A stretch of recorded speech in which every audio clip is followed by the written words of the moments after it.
মানে কি ২০-২৫ বছরের ছেলে মেয়েদের নেতৃত্বে বাংলাদেশে রাজনীতি হবে, রাষ্ট্র পরিচালনা হবে? এটা ফাজলামি ব্যাপার। জীবনে ২ টাকার কাজ করে নাই, পরিবার চালায় নাই, সংসার হয় নাই, অভিজ্ঞতা তৈরি হয় নাই, সে সাডেনলি রাজনৈতিক দল করবে। রাজনৈতিক দলের সমর্থন ছাড়া তোমরা কি আসলে ২-৪-৫০০ ছেলে মেয়ে মোবিলাইজ করার সক্ষমতা রাখো? সমন্বয়কদের নামে চাঁদাবাজি হচ্ছে বিভিন্ন জায়গায়, সমন্বয়কদের ভাবসাব যেগুলো দেখতেছি বিভিন্ন জায়গাতে। বিরোধী আন্দোলন করেছেন তাদের অনেকেই এখন বিভিন্ন ফোরামে দাবি তুলেছেন যে তারা নতুন রাজনৈতিক দল করবেন। এই বিষয়ে রয়টার্সে একটা বড় প্রতিবেদন আসছে, কিন্তু এরপরে আবার দেখলাম যে ছাত্র সংগঠক যারা আছেন তাদের মধ্যে অনেকে আবার ফেসবুকে স্ট্যাটাস দিয়ে বলেছেন যে আসলে আমরা এটা বুঝাইতে চাই নাই যে আমরা নতুন রাজনৈতিক দল করব। প্রশ্ন হচ্ছে, যে কারো সাংবিধানিক অধিকার আছে, রাজনৈতিক দল করবার, একত্রিত হবার, মত প্রকাশের স্বাধীনতা আছে। অতএব বৈষম্য বিরোধী এই যে প্ল্যাটফর্ম, তারা যদি নতুন রাজনৈতিক দল করে, এটা তাদের অধিকার আছে এবং এই অধিকার থেকে তাদেরকে কেউ বঞ্চিত করতে পারবে না। কিন্তু প্রশ্ন হচ্ছে, আসলে কি তোমরা একটা প্ল্যাটফর্ম, আসলে কি তোমরা একটা অর্গানাইজড ফোর্স? বিভিন্ন রাজনৈতিক দলের সমর্থন ছাড়া তোমরা কি আসলে ২-৪-৫০০ ছেলে মেয়ে মোবিলাইজ করার সক্ষমতা রাখো? আমি তো মনে করি না। অতএব তোমরা রাজনৈতিক দল করবার অধিকার যেখানে আছে, মানে এটার সাথে এটাও মাথায় রাখতে হবে এটার সক্ষমতা তোমার আছে কিনা। তোমাদের প্রতিনিধি হিসাবে, আংশিক প্রতিনিধি হিসাবে ইতিমধ্যে ২ জনকে উপদেষ্টা করা হয়েছে, কিন্তু এই পুরো আন্দোলনে ১৯ তারিখের পর থেকে, ১৯শে জুলাইয়ের পর থেকে সবচেয়ে বেশি রোল প্লে করেছে বেসরকারি বিশ্ববিদ্যালয়ের ছাত্রছাত্রীরা, মাদ্রাসার ছাত্ররা এবং সাধারণ মানুষ।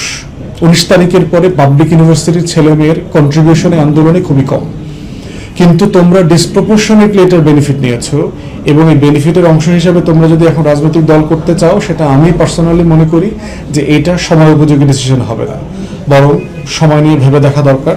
তোমাদের অধিকার আমি স্বীকার করছি, কিন্তু এটা সক্ষমতা এই ছাত্রদের আছে বলে আমি এটা মনে করি না। কারণ এটা একটা আনঅর্গানাইজড একটা প্ল্যাটফর্ম, বিভিন্ন জায়গা থেকে বিভিন্ন ধরনের মানুষ এখানে আসছে এবং এসে এই প্ল্যাটফর্মটা তৈরি করেছে। ১৭-১৮-তে একইভাবে কোটা বিরোধী আন্দোলন হয়েছে, সেখানেও তরুণরা একটা রাজনৈতিক দল করবার চেষ্টা করেছে, অনেক বছর পিছিয়ে তারা একটা প্ল্যাটফর্ম করেছে।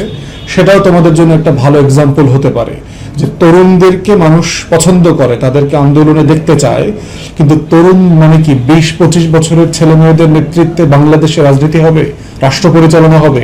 এটা ফাজলামি ব্যাপার। যাদের জীবনে কোনো অভিজ্ঞতা নাই, জীবনে ২ টাকার কাজ করে নাই, পরিবার চালায় নাই, সংসার হয় নাই, অভিজ্ঞতা তৈরি হয় নাই, সে সাডেনলি রাজনৈতিক দল করবে, তার পিছনে দেশের মানুষ যাবে? আগের অভিজ্ঞতা সেটা বলছে না, বরং আমরা মনে করি তোমাদের এই অভিজ্ঞতাটাকে তোমরা আরো একটু বড় আকারে অর্জন করো। তোমরা কর্মজীবনে যাও, শিক্ষা জীবন শেষ করো, তোমরা রাজনৈতিক কর্মী হিসাবে আরো সময় দাও, মাঠে ময়দানে জনগণের আস্থা তৈরি হোক, তখন তোমরা এই কাজগুলো করতে পারবা।